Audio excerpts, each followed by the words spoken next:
Hello,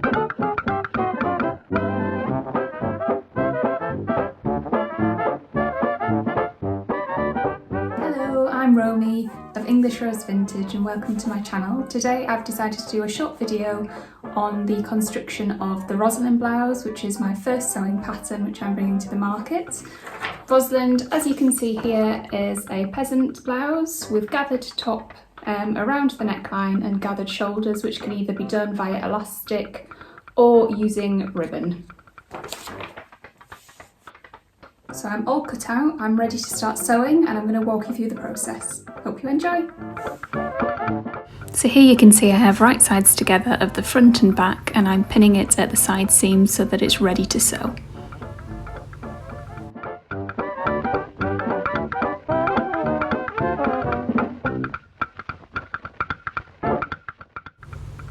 I've now taken this over to my machine and I'm sewing along the side seams with a 1.5 centimetre seam allowance.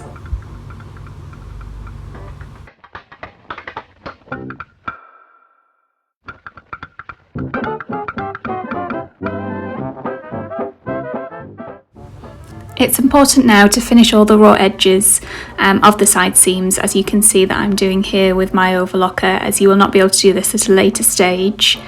And make sure that you press open the seams after you've done this to ensure that they are nice and flat.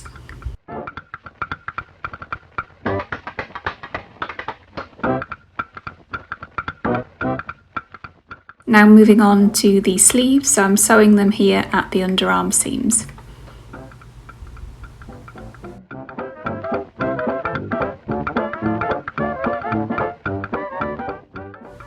Again, we're back to the overlocker just to finish the raw edges of the underarm seams, as you can see me doing here. I will then press these open.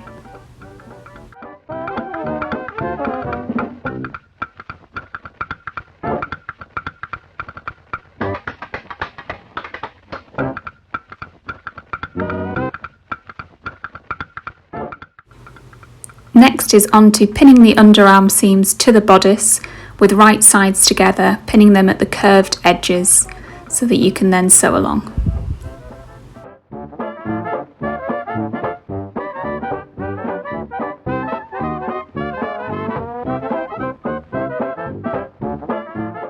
Back to the machine, I'm now attaching the sleeves to the bodice along the curved edges, making sure not to stretch out the curve while I'm sewing and not getting any tucks or anything in the fabric.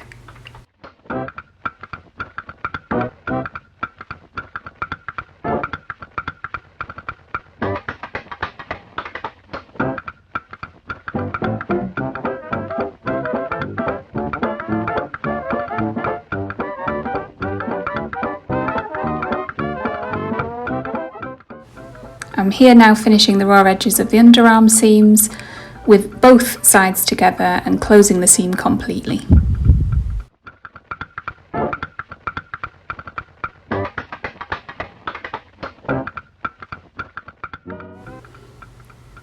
I'm now finishing the entire raw edge of the top of the blouse so that this can then be turned over to make the sewing channel for the elastic.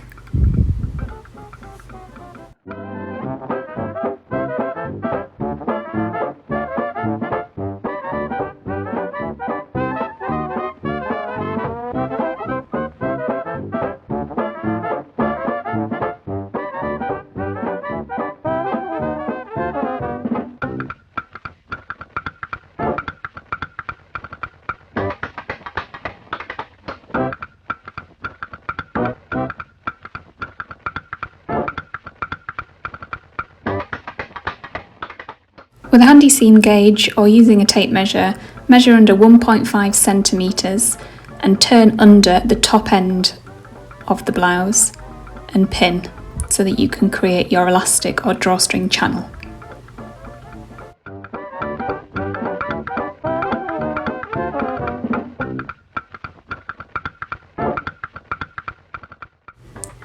Making sure to leave a small area of the channel open so that you can feed the elastic through that point.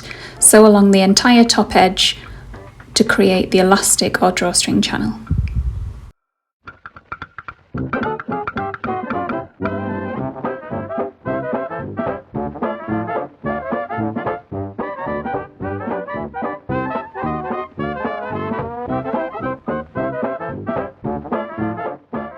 As with the upper edge elastic channel, repeat this process with both bottom edges of the sleeves to create the channels.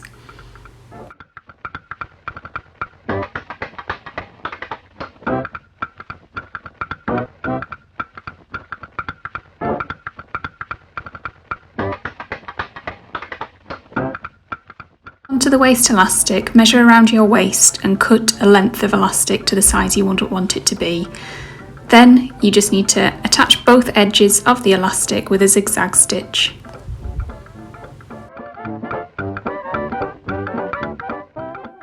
Divide the elastic now into 4 quarters so you can use this for placement.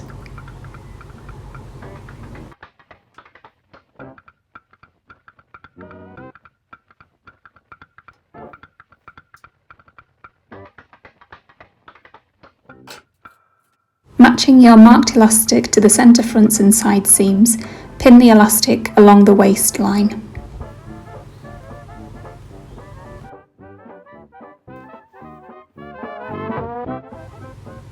Using a zigzag stitch, attach the elastic along the waistline, making sure to stretch out the elastic so that it fills each quarter that you have made.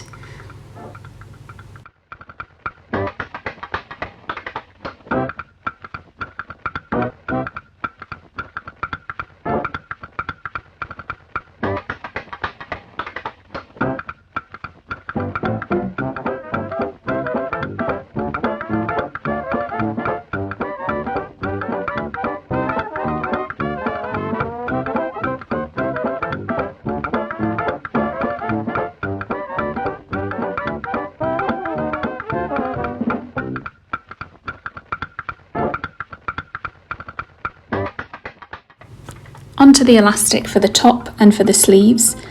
To feed the elastic through the channels you have made, make sure you attach a safety pin at either end of the cut piece of elastic and feed it through the channels.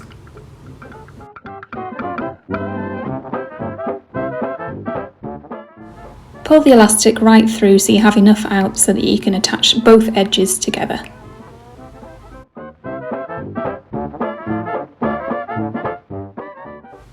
Now that you've attached both edges of the pieces of elastic, sew up the channels you've created.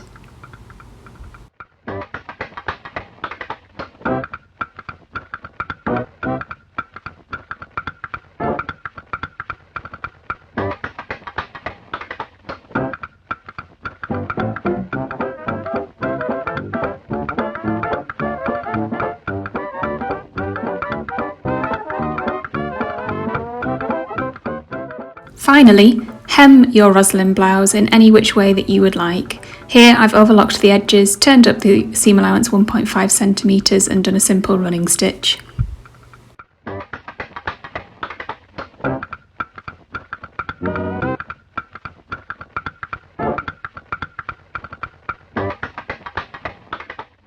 Finally, fit your Rosalind blouse to make sure that the elastic fits in a way that you would like it to.